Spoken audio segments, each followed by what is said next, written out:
Doctors மற்றும் fitness influencers இந்த trans fat மக்களுடைய உடல் நலத்திற்கு எவ்வளவு தீங்கு அப்படிங்கறத தயவு செஞ்சு புரிய வைங்க. நம்ம சாப்பிட்ற உணவில் இருக்கக்கூடிய கொழுப்புகளை நம்ம சிம்பிளாக ரெண்டாக பிரிக்கலாம். ஒன்று சேச்சுரேட்டட் ஃபேட், இன்னொன்று டிரான்ஸ் ஃபேட்.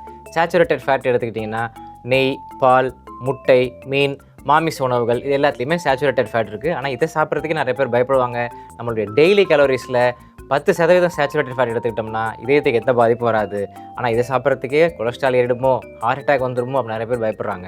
ஆனால் டிரான்ஸ் ஃபேட்ஸ் அப்படிங்கிறது ஃபுல் அண்ட் ஃபுல் கெட்ட கொழுப்பு. டிரான்ஸ் ஃபேட்ஸ் எடுத்துக்கிறதுனால எல்டிஎல் அப்படிங்கிற கெட்ட கொலஸ்ட்ரால் அதிகமாகும், ஹெச்டிஎல் அப்படிங்கிற நல்ல கொலஸ்ட்ரால் கம்மியாகும், இன்ஃப்ளமேஷன் ஏற்படும், இதயத்தில் போய் ரத்த குழாய்கள் அடைப்பு ஏற்பட்டு மாரடைப்படுறதுக்கான வாய்ப்புகள் ரொம்ப அதிகம். இந்த டிரான்ஸ் ஃபேட்ஸ் எதெல்லாம் அதிகமாக இருக்குன்னு பார்த்தீங்கன்னா நெய்க்கு மாற்று அப்படின்னு விளம்பரப்படுத்தக்கூடிய வனஸ்பதியில் அதிகமாக இருக்குது.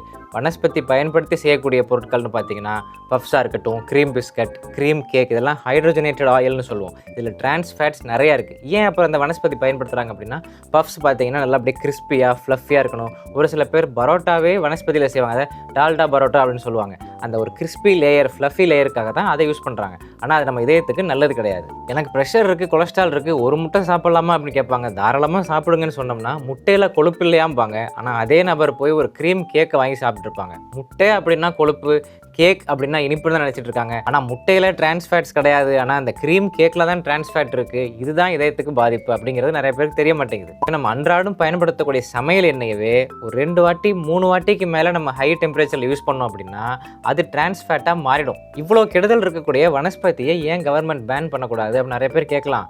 Smoking is injurious to health அப்படின்னு சிகரெட் பாக்கெட்லேயே போட்டு குடியை கெடுக்கும்னு போட்டே மது பாட்டில் விற்பனை செய்யும்போது இந்த வனஸ்பதியை போய் பேன் பண்ண போகிறாங்க. நம்ம வாங்கி பயன்படுத்துறதை குறைச்சிட்டோம் அப்படின்னா மேனுஃபேக்சர் பண்ணுறோம் ஆட்டோமேட்டிக்காக கம்மி பண்ணிட போகிறாங்க. எப்படி முன்னொரு காலத்தில் ரீஃபைன் சன்ஃப்ளவர் ஆயில் தான் ஹார்ட்டுக்கு நல்லது விளம்பரப்படுத்தினாங்க. இப்போ நம்ம எல்லாரும் செக்கில் ஆற்ற சுத்தமான நல்லெண்ணெய், கடலெண்ணெய்னு மக்கள் பயன்படுத்த ஆரம்பிச்சதுக்கப்புறம் அதே பெரிய பெரிய கம்பெனிலாம் நல்லெண்ணெய், ரைஸ் பிரான் ஆயில் அப்படின்னு மார்க்கெட்டிங் பண்ண ஆரம்பிச்சிட்டாங்க. அதே மாதிரி டிரான்ஸ் ஃபேட்ஸ் கெடுதல், வனஸ்பதி கெடுதல் அப்படிங்கிற விழிப்புணர்வு மக்களுக்கு ஏற்பட்டு அதை பயன்படுத்துறதை நம்ம அவாய்ட் பண்ணிட்டோம்னா அவங்க ஆட்டோமேட்டிக்காக மேனுஃபேக்சரிங்கை கம்மி பண்ணிட போகிறாங்க. உங்களுக்கு கஷ்டம் இருக்கிற வரைக்கும் நம்ம கையில் காசு இருக்கும். நாங்கெல்லாம் உஷார் ஆயிட்டோம்னா நாங்கள் ராஜஸ்தானுக்கே போயிடுவோம்.